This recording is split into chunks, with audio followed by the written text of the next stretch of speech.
everyone!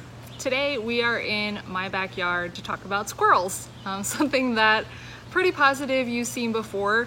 We're going to talk about the eastern gray squirrel.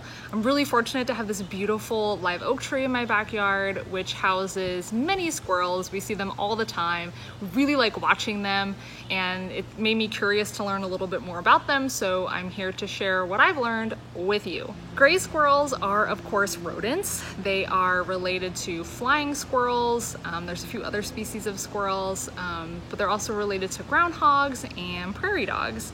And the eastern gray squirrel is very common in all of eastern US. You can see their distribution right here. And they are herbivores. So they eat primarily nuts and berries. Anybody that's got a vegetable garden knows that they love vegetables. But they will also eat insects and other bugs, so that does make them omnivores.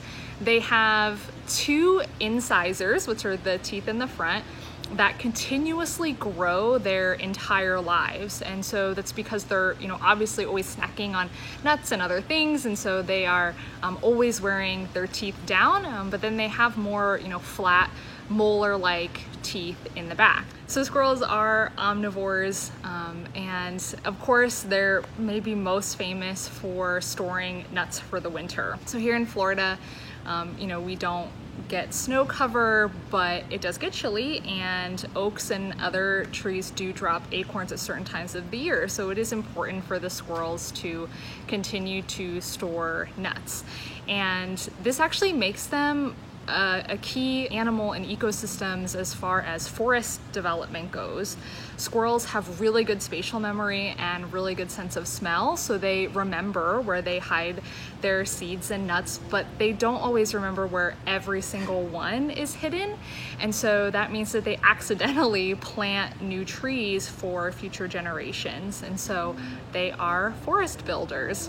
Another interesting thing about squirrels is their scientific name, which is, hold on, I have to look this up.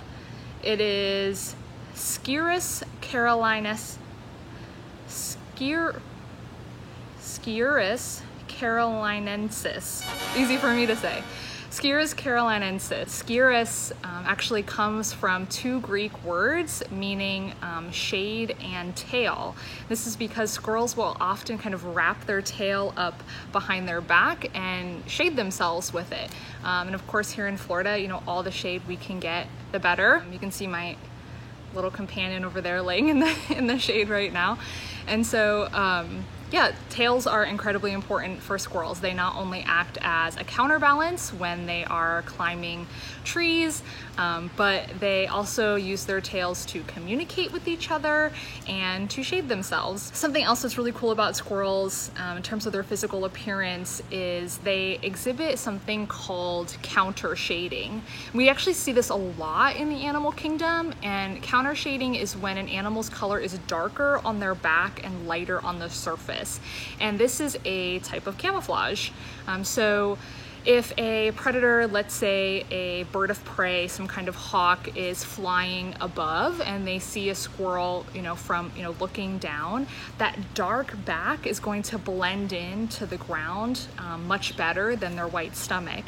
And the opposite is true. If a squirrel is up in a tree and a predator is looking up from below, that white or light belly is going to blend into the clouds and the sky better than the dark back. So we see this on a lot of animals. We even see this in some marine animals as well. The concept is still the same, whether you're looking down into the ocean or up towards the surface.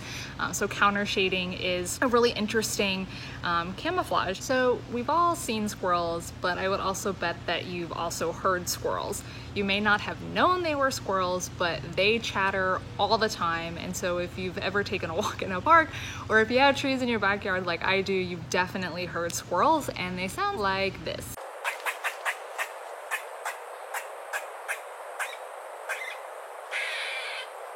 Now, of course, they make all different kinds of noise, speaking to one another, defending territories, letting a predator know, hey, I see you, you're not sneaking up on me.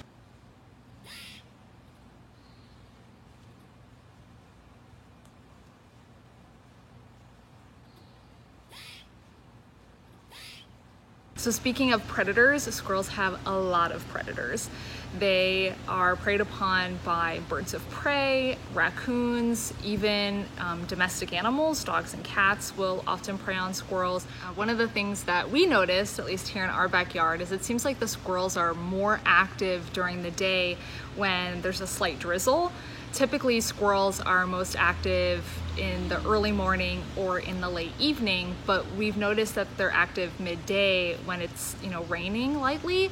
And our hypothesis for that is maybe there are fewer birds of prey flying around at that time, but that's just something that we've noticed here in our backyard. Because they have so many predators, their life expectancy isn't very long. At birth, most baby squirrels are not estimated to live past 1. Once they make it to adulthood, the average lifespan of a squirrel in the wild is about 6 years. On really rare occasions, I think the oldest wild squirrel ever documented was about 12 years old. So they don't live all that long. Squirrels are of course mammals, so they do give birth to live babies, and they stay with their mom for about 10 weeks, and then they're able to leave the nest and go out on their own. And usually squirrel nests are not very big, but they often form in the V of a tree, and they're made of sticks and other materials that they can find laying around. Now, squirrels that we see today have actually been around for a really long time. Of course, being a science and nature museum, I had to look up anything I could find about squirrel fossils. And fossils of modern squirrels, what they look like today for us, have been found here in Florida in rock that date to about 300,000 years ago. So that's during the Ice Age time, during the Pleistocene. So when you think about mastodons and mammoths and saber-toothed cats, you can also think of squirrels running around their feet. They've been here for a very long time. So one of the most interesting things I learned about squirrels is they will recognize when another squirrel or animal is following them when they're hiding their nuts or their seed cache. And they're aware enough to pretend to hide seeds, because obviously they don't want somebody coming in and kind of poaching their stash. So they keep the seeds in their mouth but pretend like they're burying them, and then they'd go and bury the seeds somewhere else, so that way that pesky other animal isn't gonna steal all the all the food from them. The other thing I learned too, another fun fact, is there is a Squirrel Appreciation Day. The official Squirrel Appreciation Day is January 21st. So if you love squirrels, you can celebrate that in your own way.